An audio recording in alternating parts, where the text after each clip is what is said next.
और डीएनए में अब भारत रत्न डॉक्टर भीमराव अंबेडकर की बात करते हैं। आज देश ने डॉक्टर अंबेडकर की 125वीं जयंती मनाई और इस मौके पर देश भर के राजनीतिक दलों में डॉक्टर अंबेडकर पर वैचारिक कब्जा जमाने की होड़ सी लगी हुई थी। आजादी के बाद कितनी सरकारें आईं और चली गईं, लेकिन सत्ता के अंधे प्रेम में राजनीतिक पार्टियों ने बाबा साहेब अंबेडकर को सिर्फ वोट हासिल करने का एक फॉर्मूला बनाकर छोड़ दिया, जबकि डॉक्टर अंबेडकर के विचार और सोच कुछ और ही थी।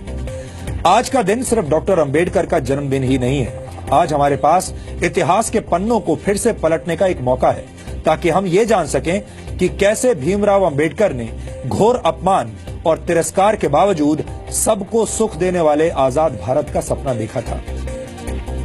डॉक्टर भीमराव अंबेडकर के विचारों को डिकोड करने वाली इस खास सीरीज में आज हम आपको डॉक्टर अंबेडकर के बारे में कुछ ऐसे तथ्य बताने वाले हैं जो शायद आपको पता भी नहीं होंगे।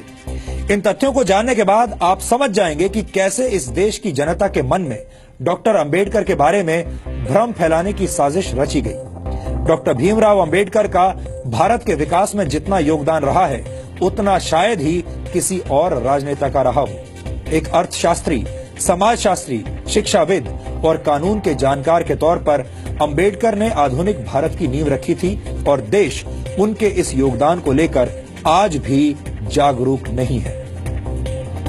आपको बता दें कि डॉक्टर अंबेडकर संविधान की प्रारूप समिति के अध्यक्ष थे।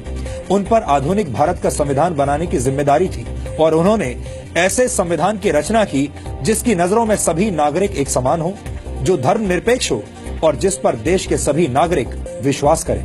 एक तरह से भीमराव अंबेडकर ने आजाद भारत के डीएनए की रचना की थी। इसके अलावा डॉक्टर अंबेडकर की प्रेरणा से ही भारत के फाइनेंस कमीशन यानी वित्त आयोग की स्थापना हुई थी। डॉक्टर अंबेडकर के आइडियाज से ही भारत के केंद्रीय बैंक की स्थापना हुई, जिसे आज हम रिजर्व बैंक ऑफ इंडिया के नाम से जानते हैं। दामोदर घाटी परियोजना, हीराकुंड परियोजना और सोन नदी परियोजना को स्थापित करने में डॉक्टर अंबेडकर ने बड़ी भूमिका निभाई थी। भारत में एम्प्लॉयमेंट एक्सचेंजेस की स्थापना भी डॉक्टर अंबेडकर के विचारों की वजह से ही हुई थी। भारत में पानी और बिजली के ग्रिड सिस्टम की स्थापना में भी डॉक्टर अंबेडकर का अहम योगदान माना जाता है। भारत को एक स्वतंत्र चुनाव आयोग भी डॉक्टर भीमराव अंबेडकर की ही देन है। ये वो योगदान है जिन्हें आजादी के बाद की तमाम सरकारों ने हमेशा ही अनदेखा किया है। यानी योजनाएं और विचार अंबेडकर के थे, लेकिन उनका श्रेय दूसरे नेताओं ने लूटा। यहाँ हम आपको भारत के पहले प्रधानमंत्री पंडित जवाहरलाल नेहरू और डॉक्टर भीमराव अंबेडकर के बीच चले राजनीतिक शीत युद्ध यानी पॉलिटिकल कोल्ड वॉर के कुछ उदाहरण भी बताना चाहते हैं। डॉक्टर अंबेडकर जवाहरलाल नेहरू की सरकार में प्लानिंग का मंत्रालय चाहते थे, लेकिन नेहरू ने अंबेडकर को सिर्फ कानून मंत्रालय दिया, प्लानिंग मंत्रालय नहीं दिया। डॉक्टर अंबेडकर विदेश और रक्षा मामलों की समितियों में सदस्यता चाहते थे, लेकिन नेहरू सरकार ने डॉक्टर अंबेडकर को ऐसी किसी भी समिति का सदस्य नहीं बनाया। डॉक्टर अंबेडकर नेहरू सरकार की विदेश नीति से असहमत थे। डॉक्टर अंबेडकर हिंदुओं में सामाजिक अधिकार और महिलाओं को संपत्ति का अधिकार देने की बात करने वाले हिंदू कोड को समाज सुधार के लिए जरूरी मानते थे, लेकिन नेहरू सरकार ने अंबेडकर के मंत्री रहते हुए हिंदू कोड को स्वीकार नहीं किया। यहाँ तक कि डॉक्टर अंबेडकर को भारत रत्न सम्मान देने के लिए भी कोई पहल नहीं की गई।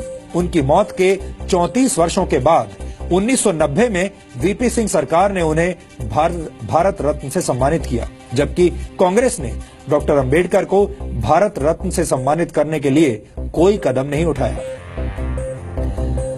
अब आप समझ गए होंगे कि बाबा साहेब डॉक्टर भीमराव अंबेडकर से जुड़ी तमाम सच्चाइयों को हमसे और आपसे कैसे दूर रखा गया है। इन सच्चाइयों को जानना और समझना आधुनिक भारत के निर्माण के लिए बहुत जरूरी है। डॉक्टर अंबेडकर को जातियों की सीमा में बांधना और उन्हें सिर्फ दलितों के मसीहा के तौर पर पेश किया जाना उनके साथ बहुत बड़ा अन्याय होगा। इसीलिए आज हम डॉक्टर अंबेडकर के मूल विचारों को आपके लिए डिकोड कर रहे हैं।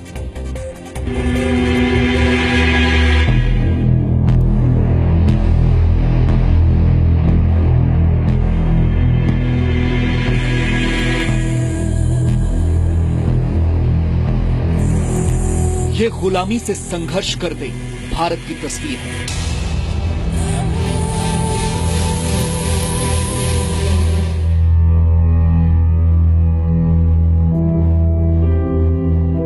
सैकड़ों वर्षों के संघर्ष के बाद हम आज आजाद तो हैं, लेकिन देश के कई नागरिक ऐसे हैं जो आज भी अपने हक की लड़ाई लड़ रहे हैं। देश में समान अधिकार, ये सपना पहली बार बाबा साहब डॉक्टर भीमराव अंबेडकर ने देखा था, जो आज तक पूरा नहीं हो पाया। अपनी पढ़ाई के दौरान बाबा साहब भीमराव अंबेडकर को इस बात का एहसास हो गया था कि भारत दो तरह की गुलामी में जकड़ा हुआ है। पहली, अंग्रेजों के दमन और अत्याचार की गुलामी, तो दूसरी तरफ जाति और वर्ण व्यवस्था से अपमान और तिरस्कार सहने की गुलामी। और अंबेडकर ने तो अपने स्कूल जीवन में ही ऐसा तिरस्कार सहा था। स्कूल में बाकी दलित बच्चों की तरह अंबेडकर के साथ ये भेदभाव और तिरस्कार सिर्फ स्कूल जीवन तक ही सीमित नहीं रहा। उनका जीवन ऐसी तिरस्कार की घटनाओं से भरा हुआ है। उस दौर में अंग्रेजों से लड़ने के लिए पूरा देश खड़ा था, तो दलित और शोषित लोगों के अधिकारों के लिए अकेले डॉक्टर भीमराव अंबेडकर समाज के उच्च वर्ग और कांग्रेस से संघर्ष कर रहे थे। डॉक्टर अंबेडकर का मानना था कि देश की तरक्की के लिए देश के हर वर्ग को समानता का अधिकार मिलना जरूरी है। बचपन में हुए भेदभावों की वजह से अंबेडकर हिंदू धर्म को छोड़ना चाहते थे। उनका मानना था कि हिंदू धर्म को छोड़ना धर्म परिवर्तन नहीं, बल्कि गुलामी की जंजीरें तोड़ने जैसा है। डॉक्टर अंबेडकर की इस घोषणा के बाद हैदराबाद के निजाम समेत कई मुस्लिम संगठनों ने अंबेडकर को धर्म परिवर्तन के ऑफर दिए, लेकिन बाबा साहब ने हर ऑफर को ठुकरा दिया, क्योंकि वो अपने समाज के लोगों को इज्जत से जीने वाला धर्म देना चाहते थे। इसीलिए वो हिंदू धर्म को छोड़कर बौद्ध धर्म की शरण में चले गए।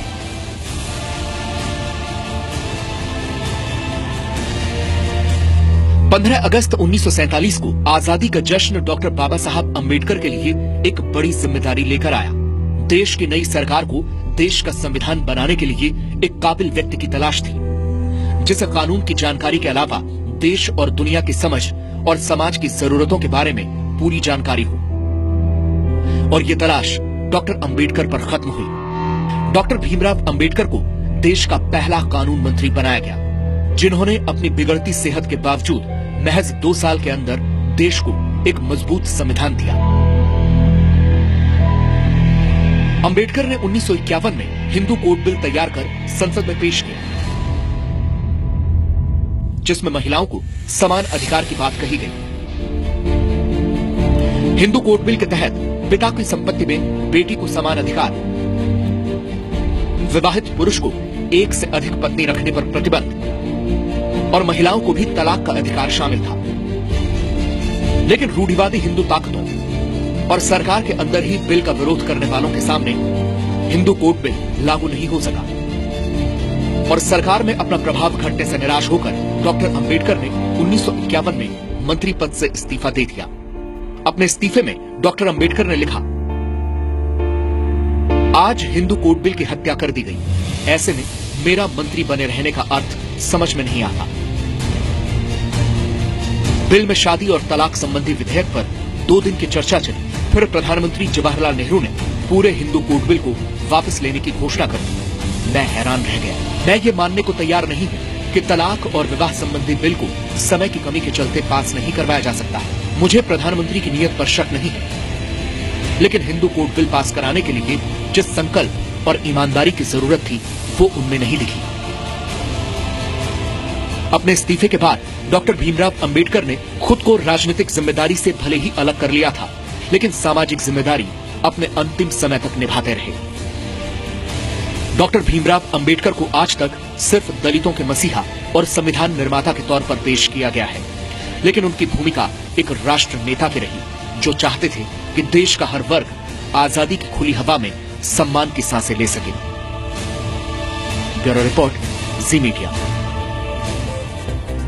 आज डॉक्टर भीमराव अंबेडकर की 125वीं जयंती पर देश की तमाम राजनीतिक पार्टियों ने भी उन्हें खूब याद किया और हर किसी में डॉक्टर अंबेडकर पर कब्जा जमाने की होड़ लगी हुई थी। सवाल यह है कि अचानक डॉक्टर अंबेडकर इस देश की राजनीतिक पार्टियों को इतने क्यों याद आने लगे, जिन अंबेडकर पर सिर्फ 26 वर्ष पहले ही देश में सार्वजनिक अवकाश घोषित किया गया हो, वो अंबेडकर आज कांग्रेस सहित सभी पार्टियों के प्रिय कैसे हो गए।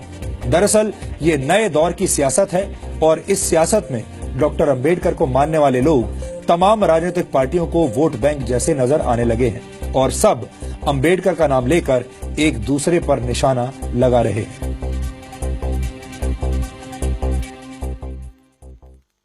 बाबा साहब आंबेडकर, उन पर जो बीती थी, शिक्षा में उनका साथ अपमान, जीवन के हर कदम पर अपमान, कितना जहर पिया होगा इस महापुरुष ने, कितना जहर पिया होगा जीवन भर।